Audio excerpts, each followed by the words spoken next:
नमस्कार, आप देख रहे हैं न्यूज 18 इंडिया और मैं हूं आपके साथ अनुपमा झा। शुरुआत करें बड़ी खबर के साथ। भारतीय जनता पार्टी में शामिल होने की अटकलों के बीच झारखंड के पूर्व मुख्यमंत्री चंपाई सोरेन कोलकाता से नई दिल्ली पहुंचे हैं। एयरपोर्ट से बाहर निकलने पर मीडिया से बातचीत में चंपाई सोरेन ने कहा, मैं निजी काम से दिल्ली आया हूं, मेरी बेटी यहां पर रहती है। वहीं बीजेपी में शामिल होने के सवाल पर उन्होंने कहा, अभी हम जहां हैं वहीं पर हैं।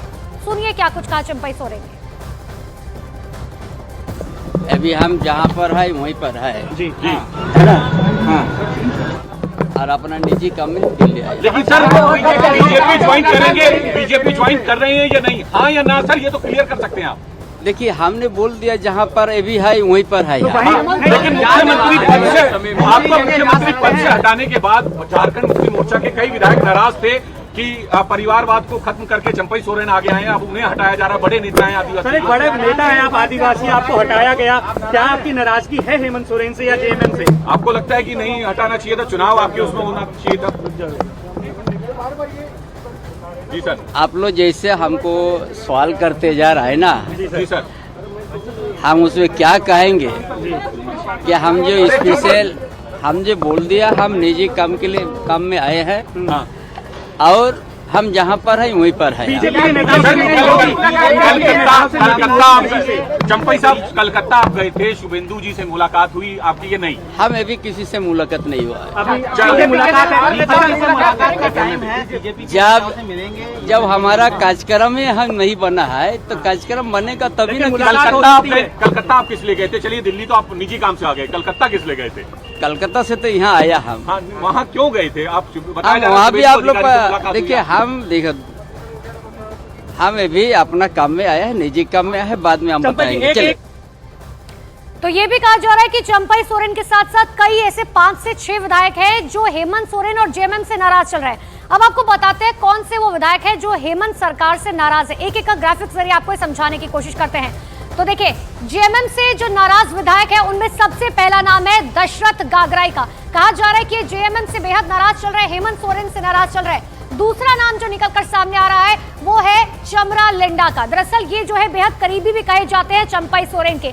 और तीसरा नाम वो है जिनसे कल खुद जो है चंपाई सोरेन ने मुलाकात की, जिसके बारे में मीडिया ने लगातार सवाल पूछा, और वो है लॉबिन हैम्ब्रम का। हालांकि लॉबिन हैम्ब्रम से मुलाकात के बारे में जब पूछा गया चंपाई सोरेन से तो उन्होंने कहा कि देखिए उनसे तो मेरी मुलाकात होती रही है, इसमें कौन सी बड़ी बात है। और चौथा नाम जो है वो है सुखराम उरांव का। दरअसल ये वो नाम है जो चंपाई सोरेन के करीबी तो कहे जाते हैं, लेकिन जेएमएम के भी तमाम नेताओं के बहुत करीब है। लेकिन इन सब के बीच में 5 से 6 ऐसे विधायक जो इनकी नाराजगी जो है साफ तौर पर हेमंत सोरेन के खिलाफ है। लेकिन चंपाई सोरेन के भारतीय जनता पार्टी में जाने की खबर को कांग्रेस ने अफवाह बता दिया, जबकि दूसरी तरफ झारखंड अल्पसंख्यक आयोग ने इस दावे को पूरी तरह से गलत बताया। सुनिए। इस तरह की हम लोगों को कोई सूचना नहीं है। यह सूचना है कि वे निजी काम से आए हैं और अपनी लड़की से मिलने के लिए आए हैं, और विधायक के संबंध में भी कोई हम लोग को जानकारी नहीं है। यह सिर्फ न्यूज़ के माध्यम से अफवाहें फैलाई जा रही है। कैसे हम लोग समझेंगे नाराज हैं? उन्हें शहर जो नया मंत्रिमंडल बना हेमंत सोरेन जी के नेतृत्व में, उन्होंने शपथ ग्रहण किया, और शपथ ग्रहण करने के बाद बखूबी पूरे राज्य में अपना काम कर रहे हैं, इसलिए नाराजगी का कोई सवाल ही नहीं हुआ। 2 दिन पहले भी ये अफवाह उड़ा था, फिर वो अफवाह का उन्होंने खुद खंडन कर दिया, और आज ये अफवाह फिर से आया है, तो पता नहीं इस अफवाह के पीछे क्या हकीकत है। पार्टी बड़ा होता है, व्यक्ति बड़ा नहीं। बस आप मानते हैं कि उनका अगर ऐसा करते तो वही होगा जो पुराने नेताओं? नहीं, मैं क्यों बोलूँगा, हमारे सम्मानित नेता है, आदरणीय हमारे माननीय चंपाई सोरेन जी बहुत बड़े नेता है। मैं उनके लिए मतलब कहना कि छोटा मुंह और बड़ी बात हो। तो कांग्रेस साफ तौर पर कह रही है कि महज एक अफवाह है। हालांकि आप ये समझिए कि अगर चंपाई सोरेन के साथ साथ 5 से 6 विधायक भारतीय जनता पार्टी में शामिल हो जा सकते हैं तो ऐसे में सरकार अल्पमत में आ सकती है, क्योंकि देखिए झारखंड विधानसभा की मौजूदा स्थिति क्या है आपको अब ये समझाने की कोशिश करते हैं, ताकि आप ये समझ सके कि आखिर स्थिति अगर बिगड़ती है तो आखिर हालात जो है वो किस तरीके से होंगे। सबसे पहले अगर 81 सीटों की बात करें, क्योंकि झारखंड विधानसभा के अंदर कुल मिलाकर 81 सीटें हैं। झारखंड मुक्ति मोर्चा की बात करें तो झारखंड मुक्ति मोर्चा के पास 29 सीटें हैं। हालांकि कांग्रेस की बात करें तो 16 सीट, और यही वजह है कि जेएमएम और कांग्रेस ने साथ मिलकर जो है सरकार बनाई थी झारखंड के अंदर और मुख्यमंत्री बने थे हेमंत सोरेन। आरजेडी की बात करें तो 1 सीट है मात्र, सीपीआई-एमएल की बात करें तो उनके पास भी 1 सीट है, और यही वजह है कि इनके साथ जो है गठबंधन नहीं हुआ था। भारतीय जनता पार्टी के पास मात्र 4 सीटें कम है जेएमएम से, यानी कि 25 सीटें। हालांकि एक वक्त ऐसा भी था जब जेएमएम और भारतीय जनता पार्टी ने भी मिलकर झारखंड के अंदर सरकार बनाई थी। जेवीएम की बात करें तो 2 सीटें हैं, आजसू के पास 3 सीटें हैं, एनसीपी के पास कुल मिलाकर 1 सीट है, जबकि निर्दलीय के पास 2 सीटें और रिक्त यानी कि खाली बची हुई जो है वो 1 सीट है। तो ये मौजूदा स्थिति जो है वो झारखंड विधानसभा की, जिसके जरिए आप समझ सकते हैं कि अगर चंपाई सोरेन अपना पाला बदलते हैं तो अल्पमत में जा सकती है सरकार।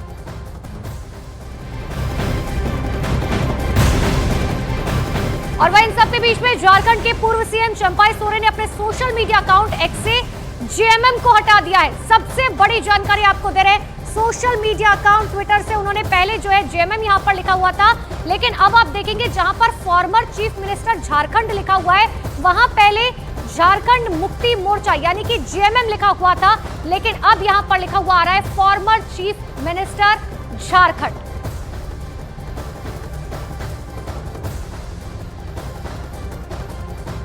तो एक तरफ जेएमएम गठबंधन और दूसरी तरफ एनडीए। झारखंड में चंपाई सोरेन के बीजेपी में जाने से जेएमएम को आने वाले विधानसभा चुनाव में बहुत बड़ा झटका लग सकता है। अब ऐसा क्यों हम कह रहे हैं, आपको ये भी समझाने की कोशिश करते हैं, क्योंकि देखिए आखिर आंकड़े जो है वो क्या कुछ कहते हैं।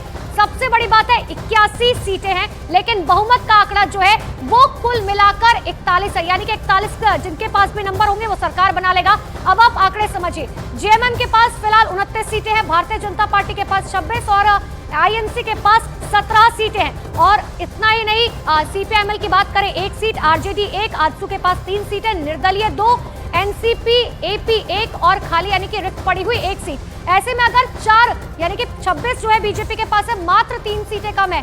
ऐसे में अगर चंपाई सोरेन अपने 6 विधायक तोड़कर जाते हैं भारतीय जनता पार्टी में, तो ऐसे में मुश्किलें जो है वो बहुत ज्यादा बढ़ सकती हैं। अब आप बहुमत के आंकड़े से समझिए कि आखिर अभी किसकी सरकार है और अगर पाला बदलता है तो क्या कुछ हो सकता है। देखिए जेएमएम गठबंधन के पास कौन कौन है। जेएमएम के पास अपनी 29 सीटें हैं, कांग्रेस की 17 सीटें, आरजेडी की 1, सीपीआई-एमएल 1 सीट, यानी कि कुल मिलाकर हो जाती है 48 सीटें। और इसी की वजह से 2019 में जो है मुख्यमंत्री हेमंत सोरेन बने थे, क्योंकि सबसे बड़ी पार्टी के तौर पर जेएमएम उभरी थी। हालांकि एनडीए की बात करें तो बीजेपी के पास 26 सीटें, आजसू के पास 3, निर्दलीय 2 और एनसीपी एपी के पास 1 सीट, यानी कि कुल मिलाकर 32 सीटें। ऐसे में बहुत ज्यादा डिफरेंस नहीं है। अगर चंपाई सोरेन अपना पाला बदलते हैं तो ये भारतीय जनता पार्टी के लिए बहुत फायदेमंद होगा। हालांकि इस सियासी हलचल के बीच जमशेदपुर में सरायकेला के झिलीगोड़ा गांव के घर से जेएमएम का झंडा हटा दिया गया है। पूरे गांव से जेएमएम का झंडा हटाया गया है और ये गांव चंपाई सोरेन का गांव बताया जा रहा है, जहां पर पहले हर घर पर जो है जेएमएम का झंडा लगा हुआ था, लेकिन सुबह सवेरे ये जानकारी निकलकर सामने आई कि जेएमएम के झंडे जो है एक एक घर से हटा दिए गए हैं।